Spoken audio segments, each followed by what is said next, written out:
Oye, y hablando de las redes sociales, ¿cuál es tu red social preferida? La mía, LinkedIn, ¿Por qué? porque es la que he empezado antes, con la que más a gusto me encuentro, con la que creo que tengo las varias vías, la de comunicación con los clientes, pero también la de atracción a través de artículos, a través de relanzar cosas que escuchas y cosas que ves y además de comentar cosas, es en la que me encuentro más cómodo manejando y creo que es desde el punto de vista profesional, creo que es también la más seguida. Entonces, por esas tres razones es la que me encuentro más cómodo.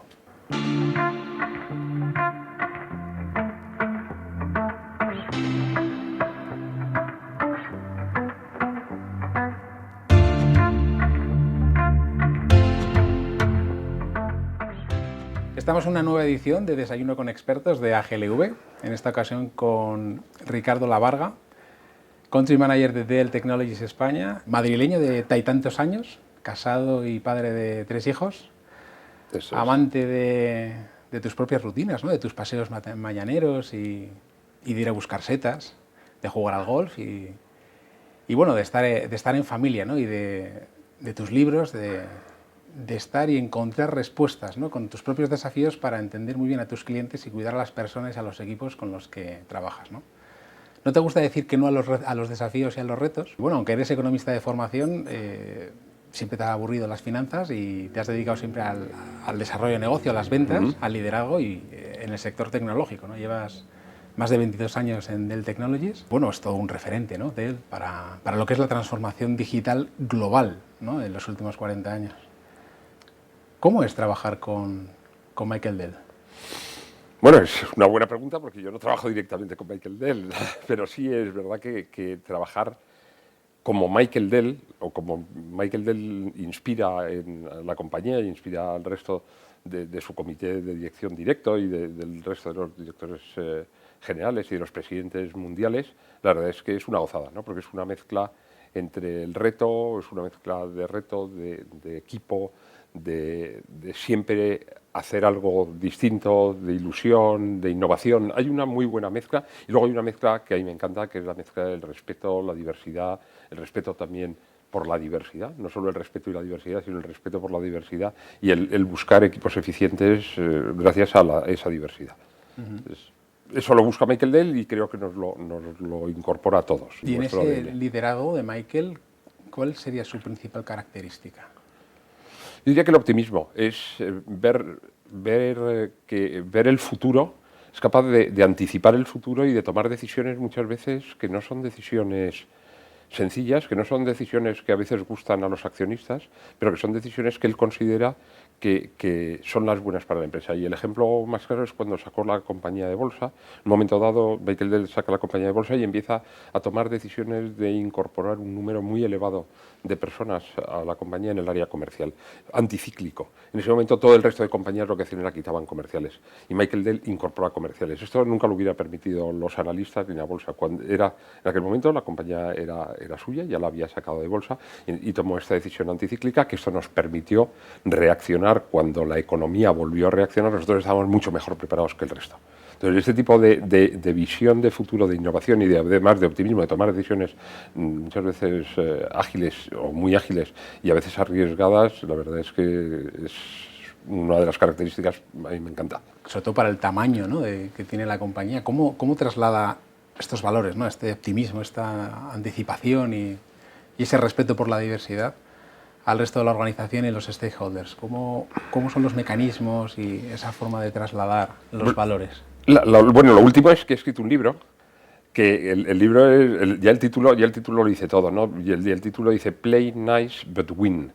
Es el título del libro y lo he escrito, lo he publicado hace pocos meses, nos lo ha regalado a cada uno de los miembros del equipo de Dell y a muchos de nuestros clientes y realmente esto resume muy bien los valores, ¿no? Los valores para Michael Dell son absolutamente fundamentales. Tener unos valores y tener unos principios y tener un comportamiento adecuado y ético es absolutamente crítico para él.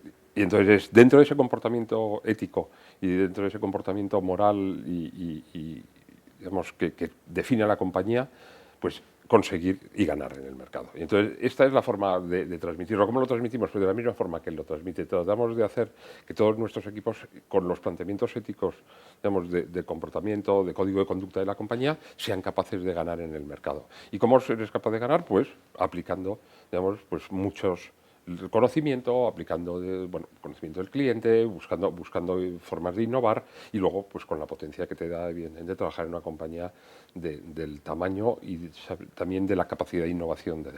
Hombre, al final pues esa inercia, ¿no?, que tiene toda la organización. La inercia y la inversión en I+D. Déjame que lo diga, porque si no inviertes en I+D, difícilmente vas a estar up to date dentro de 3 años o dentro de 4 años si no estás invirtiendo hoy. Michael Dell invierte, o Dell invierte en innovación alrededor de un 5% de su facturación. En los últimos 5 años hemos invertido $20.000 millones. Es decir, la facturación de... Y da ejemplo el valor de coherencia, de decir, oye, si hago respeto por la innovación y la diversidad, pues la innovación está en el I+D, ¿no? Está en el I+D, está en el I+D. Es donde está y eso es lo que te permite que efectivamente tus productos y tus soluciones sigan dando o sigan estando, digamos, sean punteras y den soporte a los requerimientos de nuestros clientes. En este mundo digital, ese traslado de la cultura, ¿no? Porque el libro es como la antítesis del mundo digital en el que estamos, ¿no? Sí. Oye, te doy un libro. Un libro físico, además. Sí, o sea, que es como...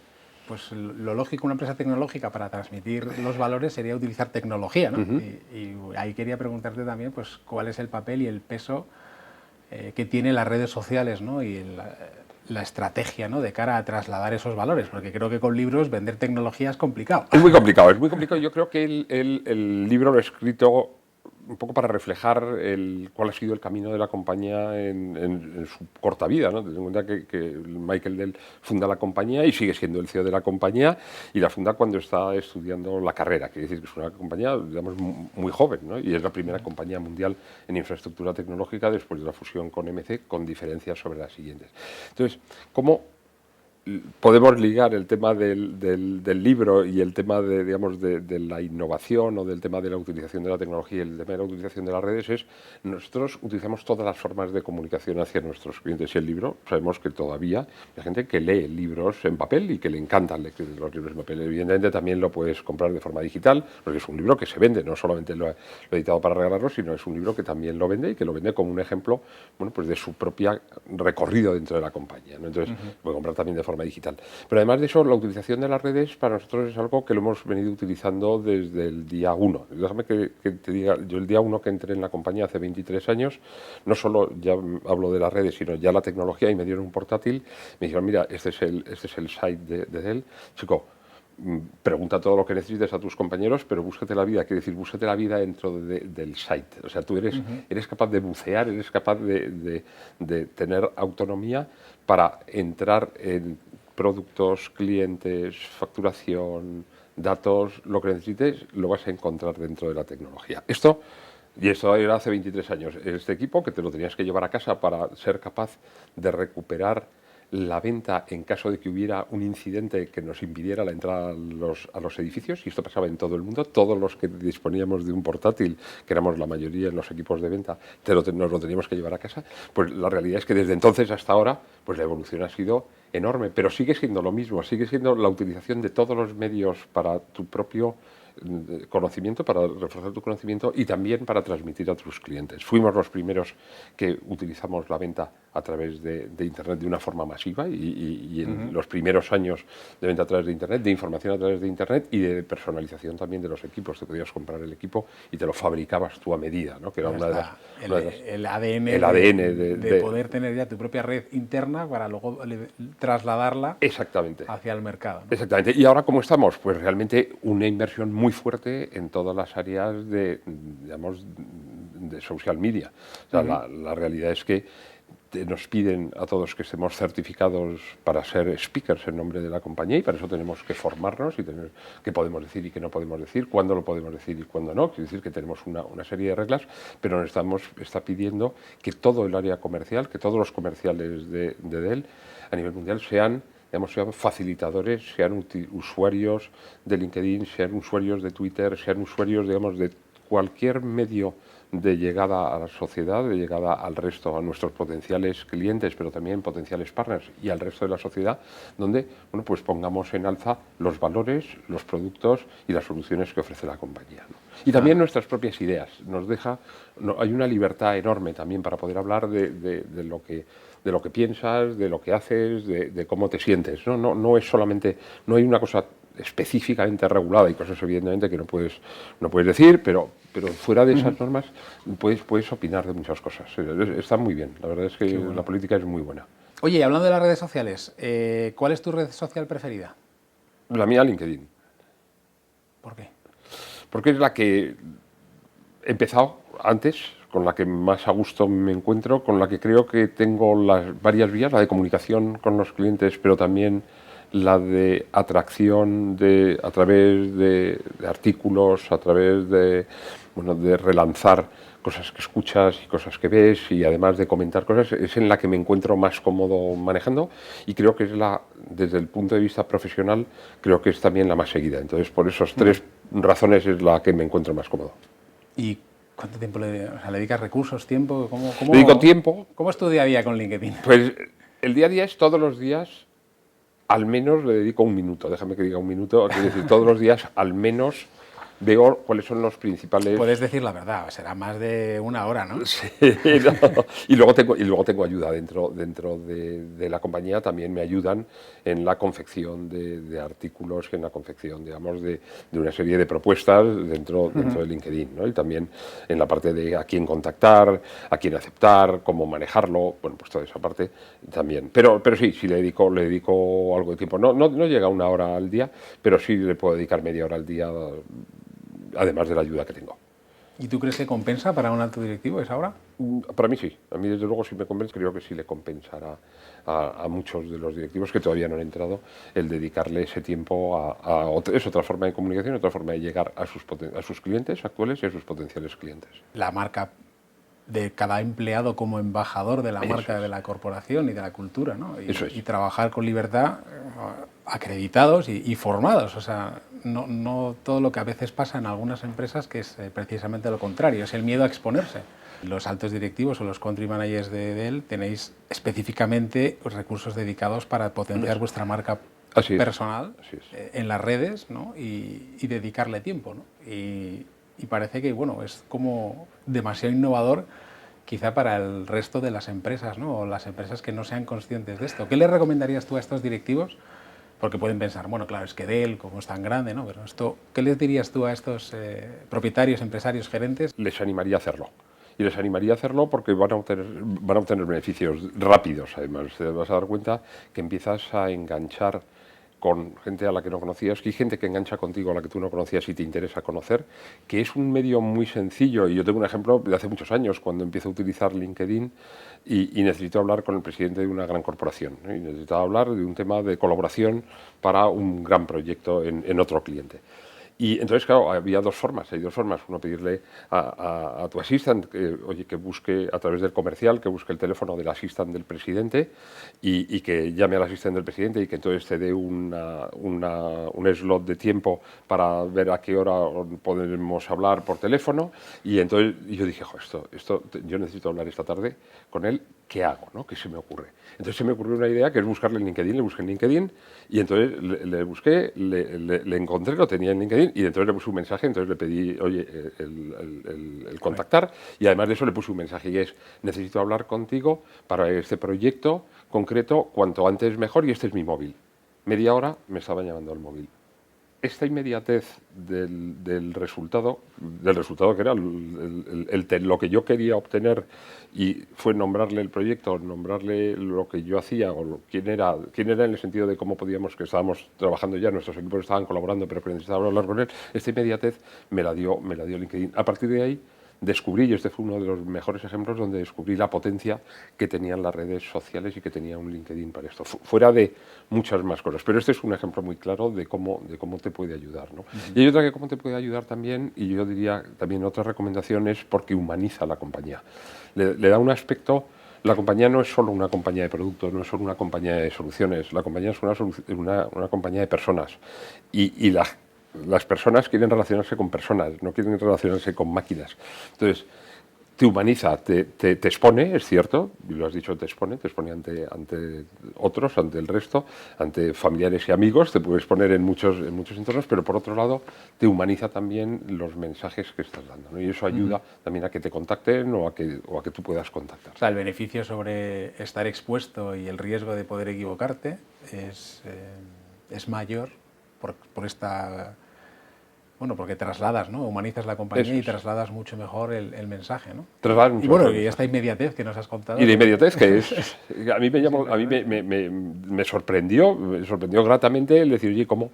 Hoy todos estamos... Porque es verdad que cuando yo lo utilicé, a mí me había pasado antes al revés. A mí me habían contactado, Ricardo, necesito contactar contigo, tengo un problema, y yo para esto soy bastante abierto. De hecho, cuando teníamos ahora las tarjetas, las utilizamos menos, ¿no? Pero yo en mi tarjeta siempre he dado mi número de móvil. Mi número de móvil, yo no tengo dos móviles, tengo un móvil que es el particular y el de la oficina, es el mismo, ¿no? Es mi móvil. Entonces yo siempre he dado el número de móvil porque entiendo que cualquier cliente, cuando he dado mi tarjeta, tiene, por el hecho de ser cliente, por el hecho de ser alguien con quien quiero trabajar y que sea cliente, tiene el derecho de poder llamarme al móvil. Yo tendré la posibilidad en un momento dado de cogerlo, de no cogerlo si estoy reunido, pero trataré desde luego siempre de devolver la llamada. Entonces, en ese sentido, como yo lo había utilizado al revés, pensé que muchos podían utilizarlo igual que yo, y eso, y en este caso me funcionó fenomenal, y te das cuenta de la potencia.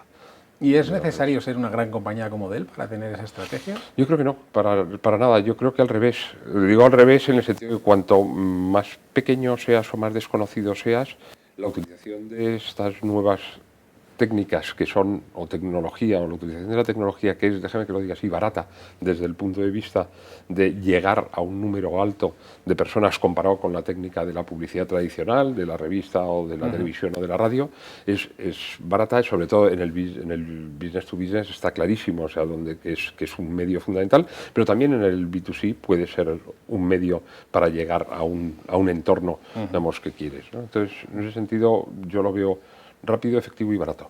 Coincido contigo, y de hecho, bueno, ante este mundo digital, ¿no?, en el que estamos viviendo y en el que parece que vamos a ir más allá, ¿no?, porque se habla mucho, pues, del metaverso, de la Web3, los NFTs, incluso, bueno, las finanzas descentralizadas o las nuevas versiones de inteligencia artificial, ¿no?, que ya están generando modelos de vídeo, o, bueno, estos fake news, ¿no?, que tanto ahora, desgraciadamente, por la guerra de Ucrania se está hablando, ¿no?, de que hay mucha desinformación, ¿no?, provocada, pues, con esta tecnología, ¿no?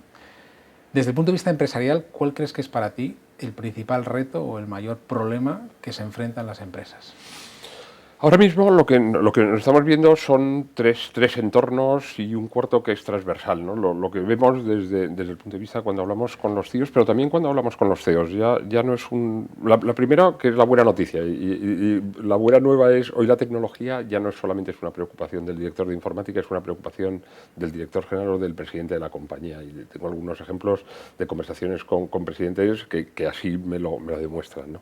Entonces, la tecnología lo ven en hay tres grandes áreas, ¿no? Ahora mismo hay uno que es todo lo que tiene que ver con la transformación de la forma de trabajar, la fuerza de trabajo, cómo ha cambiado, cómo está cambiando, toda esa hibridación de, oye, pues trabajo en un mundo en el que ya no trabajo en la oficina, ni trabajo en casa, trabajo en el coche, desde casa, desde la oficina, y tengo que ser capaz de balancearlo, ¿no?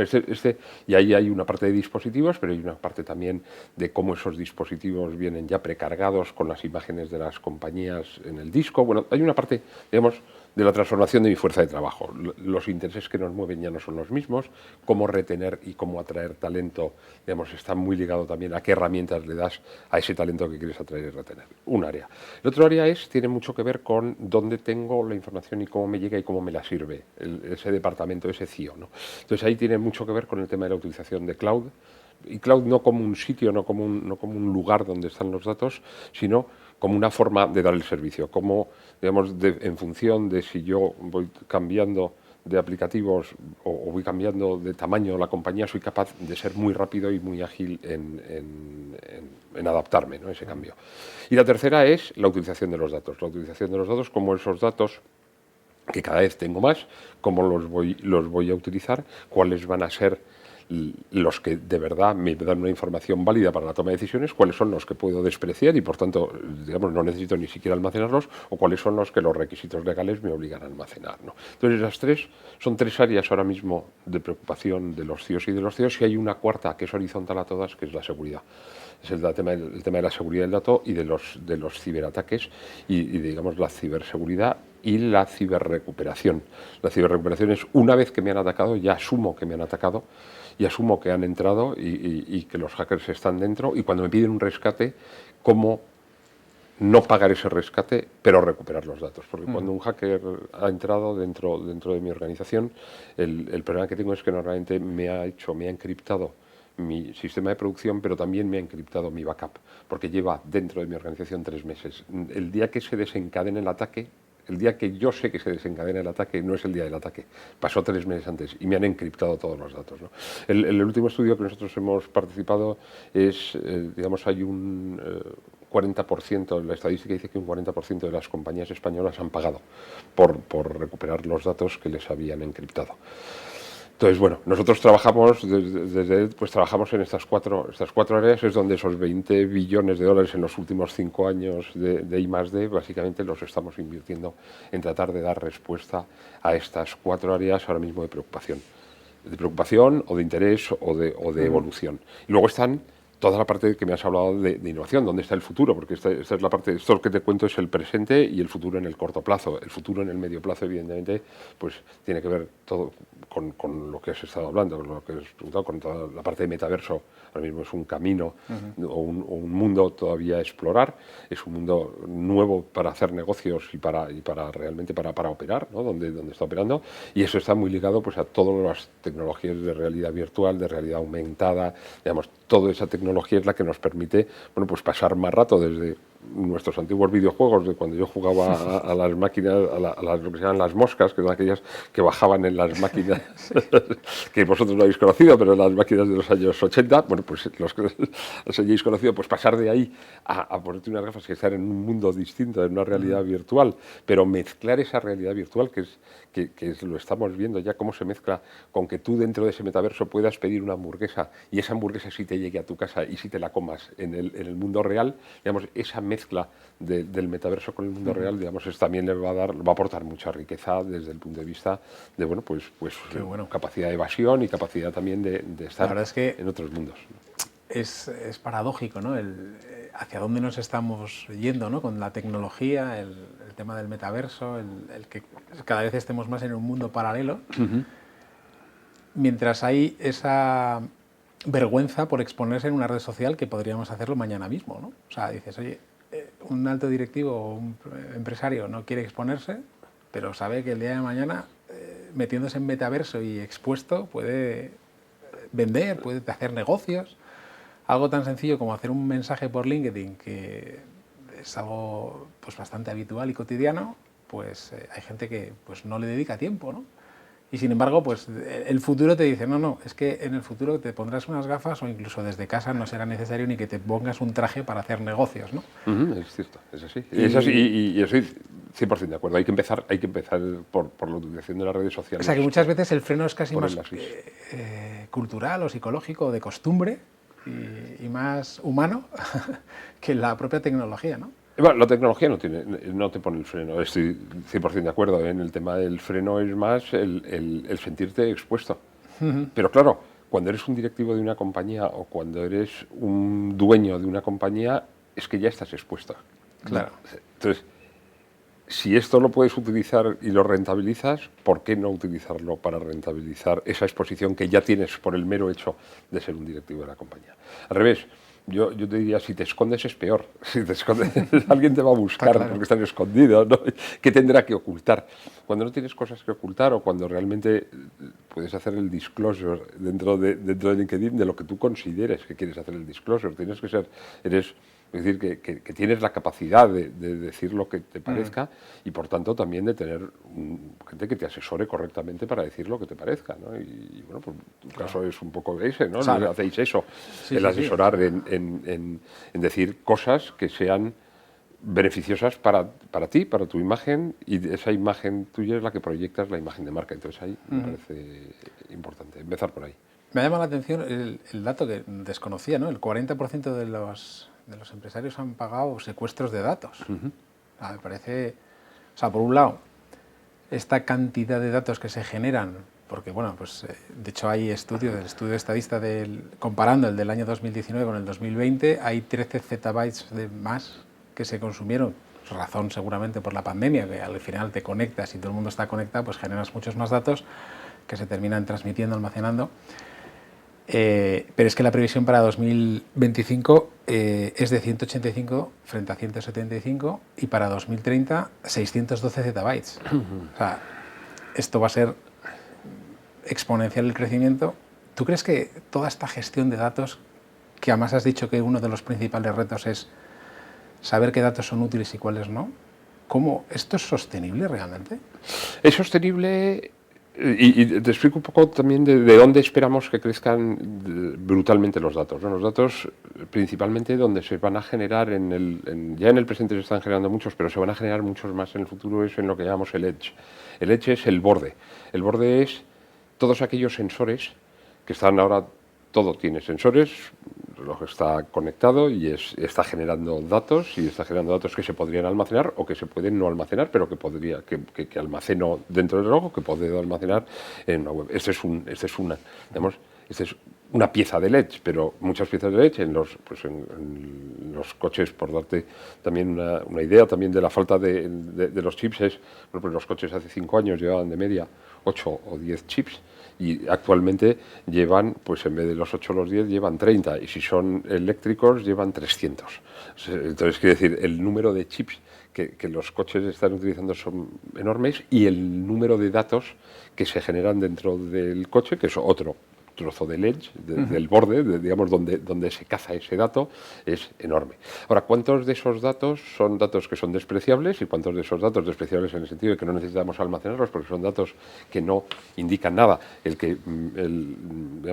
Mi reloj esté diciéndome cuáles son, o esté en todo momento guardando o sabiendo qué pulsaciones tengo, no aporta nada, solamente aporta cuando lo que dice es, oye, tienes un pico de pulsaciones. Ese es el dato que es útil, ¿no? Ese dato es el que necesito que levante una alerta. Por irme al ejemplo de salud, ¿no? Entonces, o cuando tienes un marcapasos, pues que haya la alerta se levante cuando haya algo que se salga de fuera de lo normal, ¿no? de la curva. Entonces, ese dato es el que es importante y ese dato es para el que tenemos que estar preparados para la reacción. Entonces, una cosa es cuántos se generan y otra cosa es cuántos se van a almacenar y cuántos no. Es decir, cuanto más inteligente sea el edge, sea el aparato que está en el borde, tanto el coche dirigido como el equipo que está pegado a la máquina, a cualquiera de las máquinas y que tiene sensores y que está recopilando datos, dependiendo de cuán críticos sean esos datos o cuántos se salgan de la distribución normal o cómo hayas puesto tú los parámetros, esos son los que realmente van a levantar alertas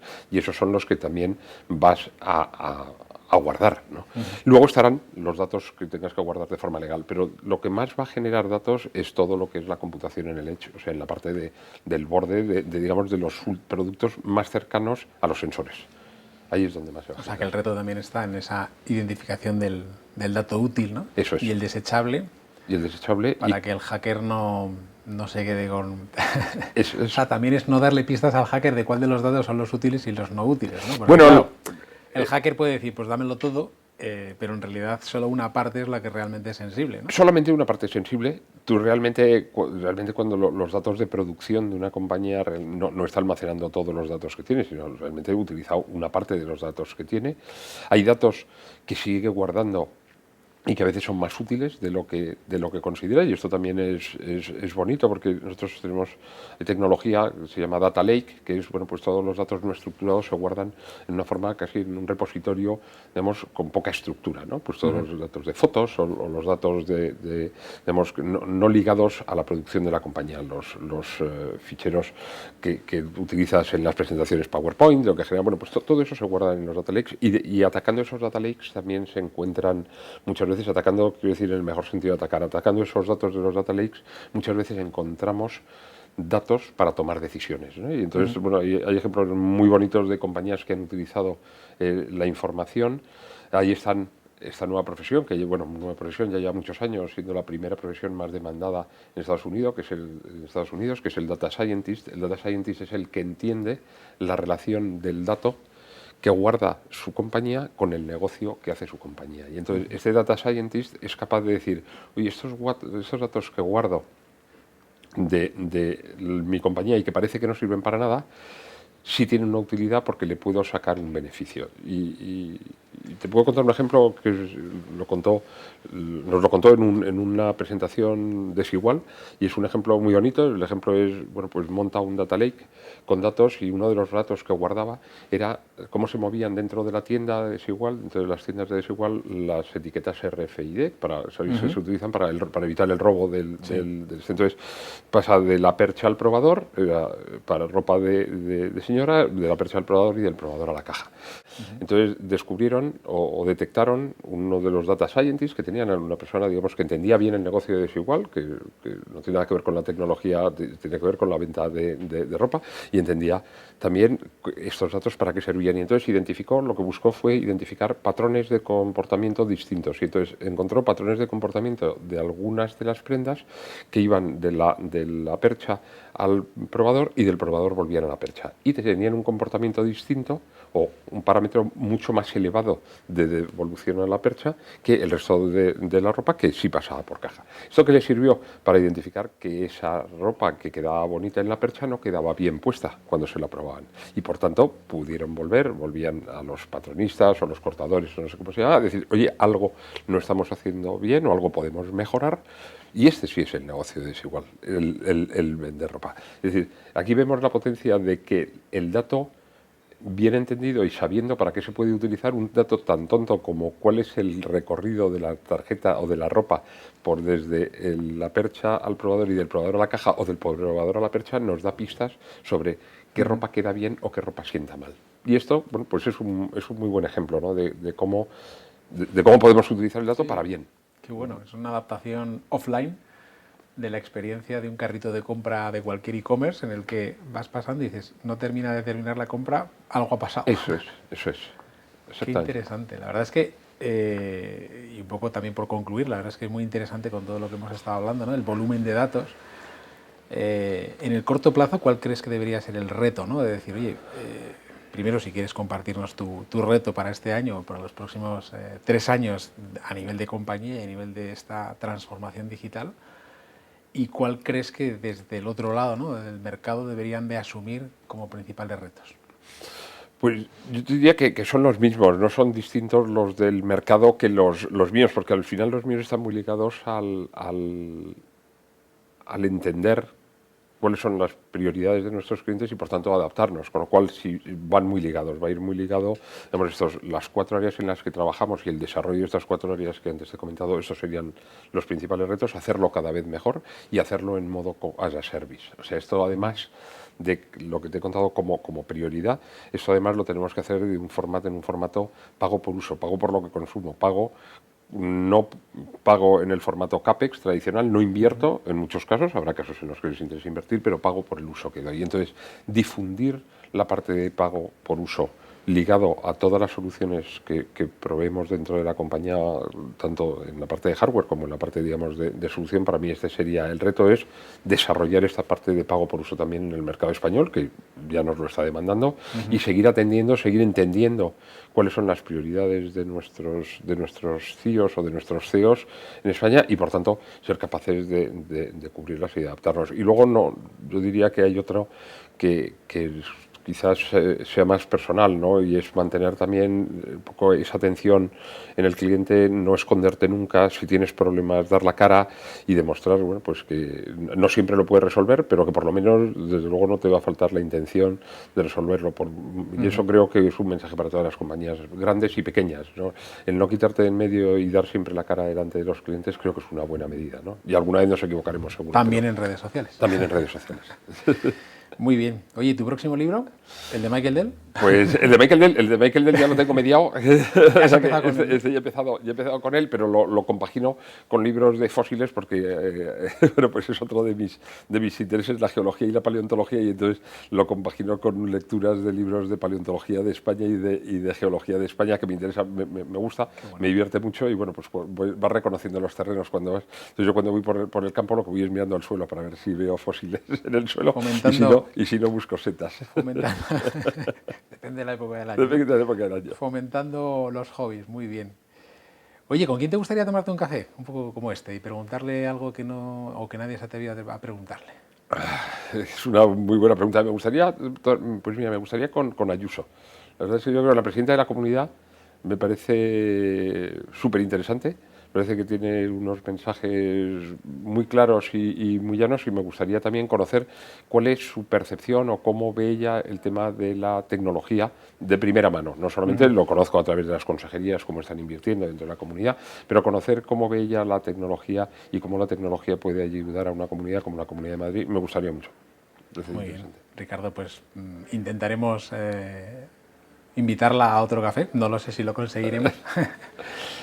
Quería darte las gracias por tu tiempo, tu disponibilidad, y me quedo con muchísimas cosas. La verdad es que el volumen de datos, ¿no? Ese pago de secuestros de datos que es tremendo, ¿no? El que al final, pues, nuevos entornos, nuevos riesgos, nuevas estrategias, ¿no? Y también pues esa innovación, ¿no? El cómo Michael Dell pues, ha estado desde los orígenes trasladando sus valores, curiosamente con un libro, o sea, lo antitecnológico, y decir, oye, os traslado toda mi experiencia y mis valores con una herramienta pues tan, bueno, pues que yo creo que el libro en sí mismo y las imprentas pues eran las primeras disrupciones tecnológicas que cambiaron la sociedad, ¿no? Y bueno, es la mejor forma de transmitirlo, ¿no? Con una historia, ¿no? De verdad que te quiero agradecer que hayas compartido con nosotros tu experiencia y tu historia dentro de este desayuno con expertos de AGLV, y espero poder contar contigo en próximas ediciones. Pues muchas gracias, ha sido un placer y estaré encantado de volver a participar.